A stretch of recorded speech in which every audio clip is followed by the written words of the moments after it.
초대받은 성균관대학교 이진입니다.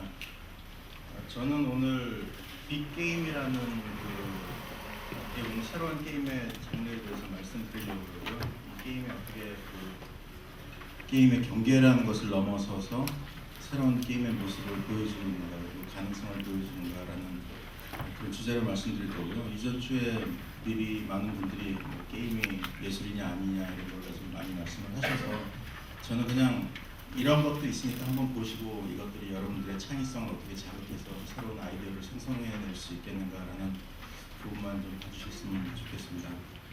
제가 이 게임의 그 경계에 대해서 이제 생각을 하게 된 부분은 이제 게임의 경계라는 요소가 이 지난주에 나왔던 트레이시 플로턴 교수가 이렇게 리스트를 해놨거든요. 그래가지고 게임에는 뭐 형식적인 요소가 있고 드라마적인 요소가 있는데 그것들이 이런 리스트가 있다라고 이렇게 얘기를 했어요. 그래가지고 이제 이걸 갖다가 이제 수업용으로 하기 위해서 이렇게 정리를 이렇게 해놓고 생각을 한 게 뭐냐면 이런 요소들이 있는데 이것들이 과연 이것들 다 갖춰야 이제 게임이라고 볼 수 있다라는 이제 주장인데 뭐 내용들은 다른 사람이 주장하면 이제 이름이나 뭐 이런 것들이 개수는 좀 바뀔 수 있을지 몰라도 뭐 대동소이하거든요. 근데 과연 모든 것들이 이것들을 이렇게 다 이렇게 똑같이 갖추고 있을까라는 이제 의문이 들어가지고 이제 이것들이 지금 이렇게 표현되지만 아마 가지고 있는 양은 게임의 특성에 따라서 다를 것이다라는 이제 가설을 한번 세워봤습니다. 그래서 이렇게 나온 것이 뭐였냐면 이제 이런 모양이었어요. 그래가지고 예를 들어서 가운데 있는 거 보면은 이 아까 드라마적인 요소에 보면 이 이름들이 각각 있는데요. 가운데 있는 거 보면 이제 스토리가 굉장히 강하고요. 비주얼 노벨 같은 거는 여기 보면 일본의 육성 시뮬레이션 연식 게임 같은 경우 굉장히 캐릭터도 강하고 뭐 이런 스토리가 강한 반면에 이제 플레이적인 요소는 굉장히 작습니다. 그냥 읽고 클릭하는 게 다니까요.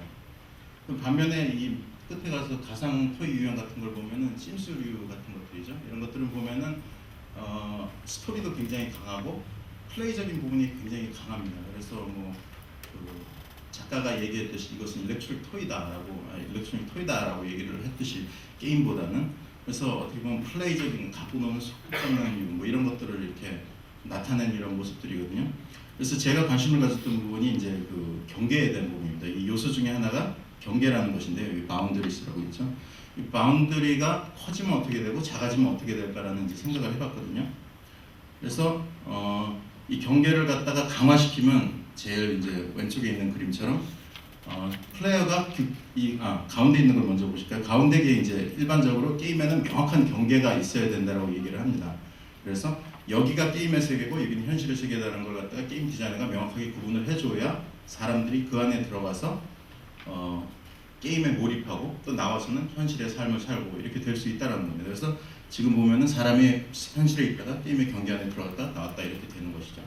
강화된 경계에서는 경계가 너무 강해가지고 그 경계 안으로 플레이어가 들어가지 못합니다. 이런 류의 게임들이 이제 어떤 게 있냐면은 그러니까 경마나 이런 것 같이 게임의 그 결말을 갖다가 플레이어가 결정을 짓지는 못하지만 자기가 거기다 베팅을 하거나 이름으로써 자기도 이제 게임에 관여는 하는 거죠. 그래서 자기가 어떤 선택을 하는가가 의미 있는 결론을 갖다주는 이런 게임의 모습을 가지고 있기 때문에 이런 강화된 경계에서는 이런 것들이고 지금 이제 우리가 그 관심을 가지는 부분이 이제 약화된 경계 부분입니다. 경계를 아주 약화시키면은 과연 어떤 일이 일어날 것인가. 그래서 요 근래 볼 수 있는 아주 약화된 경계 같은 게 뭐냐면 현실과 게임의 경계가 모호한 그런 상황입니다. 그래서 그 중에 하나 이제 ARG라고 이제 대체 현실 게임 같은 것들은 그 상황을 갖다 굉장히 모호하게 만들어서 이게 지금 내가 살고 있는 세상이다 혹은 여기 뭔가 또 다른 어떤 음모론적인 다른 이야기가 숨어 있을까 이런 것들을 이제 플레이어로 하여금 이제 상상하게 만드는 이런 것들이 이제 대체 현실 게임이고요. 빅게임 같은 것들은 이 안에 우리가 지금 살고 있는 어떤 공간에다가 여기서 우리가 어떤 게임의 공간을 만들 수 있을까라고 하는 거죠. 그러니까 사람을 이렇게 혼돈시킨다기보다는 오히려 현실 안에서 놀이의 공간을 찾자 이런 얘기입니다. 이 두 개를 이렇게 구분을 하자면은 ARG는 굉장히 스토리 중심이고요. 그래서 인터랙티브 드라마 같은 겁니다. 그러니까 내가 열심히 해가지고 이 이야기의 끝을 찾으면 다음 이야기로 갈 수 있다는 이런 어떤 인터랙티브 스토리텔링의 구조를 가지고 있는데 비해서 빅게임은 굉장히 게임 플레이 중심이죠. 그래서 내가 어떤 액션을 취하느냐, 무엇을 하느냐에 굉장히 초점이 잡혀져 있습니다. 그래서 첫 페이지로 가서 이런 경우에 보면은 축구장 같은 경우 보면 선이 딱 있고요. 이 안에서는 거기만의 규칙이 존재합니다. 그래서 그리고 여기 밖에 나오면 우리는 이제 현실에 이렇게 있게 되는 거죠. 그래서 그 안에 들어가면은 손을 사용하면 안 된다던가 뭐 이런 것들이 있는 거고요. 또 게임의 경계 안에 들어가면은 우리가 일반적으로 할 수 없는 뭐 물리의 법칙 이런 것들도 이제 상쇄됩니다. 그래서 게임 속의 법과 게임 안의 법이 다른데 그 안에서는 우리가 날 수도 있고 빨리 달릴 수도 있고 누구 죽여도 상관없고 뭐 이런 것들이 생기는가 하면 게임 밖에 나오면은 우리가 세상에 이제 규칙에 순응하면서 이제 살아야 되죠. 그래서 맨 밑에 보면 이제 이런 경계의 종류들이 있고요. 이게 명확하게 해주는 사람이 몰입하는 데 도움을 주고 그렇지 않으면 이제 사람들이 혼란을 겪게 되는 뭐 이런 경우를 겪게 됩니다. 마지막에 보면 물리적 경계와 정신적 경계라는 게 있는데요. 경계가 이렇게 선처럼 명확하게 그어져 있는 것도 있지만 플레이어가 정신적으로도 내가 지금 게임을 하고 있는지 아니면 내가 지금 현실에 있는지를 이제 구분할 수 있도록 게임의 경계가 명확하게 디자인되어야 하는 것이 이제 중요하다고 생각하는 건데 이제 가끔 그렇지 못해서 이제 사회생활에서 힘들어하시는 분들을 볼 수 있죠. 이런 거는 예를 들어서 친구끼리 이렇게 권투를 하면요 링에 올라가서 친구끼리 이제 치고 봤는데 경기가 딱 끝나면 링 밖으로 나오면 이제 다시 이제 친구잖아요. 근데 이제 친구가 예를 들어서 한 대 세게 맞아가지고 밥 먹으러 가자는데 이제 까칠하게 굴고 이러면 이제 그 친구는 정신적으로 아직 이 경계를 넘어오지 못한 이런 경우가 되는 거죠.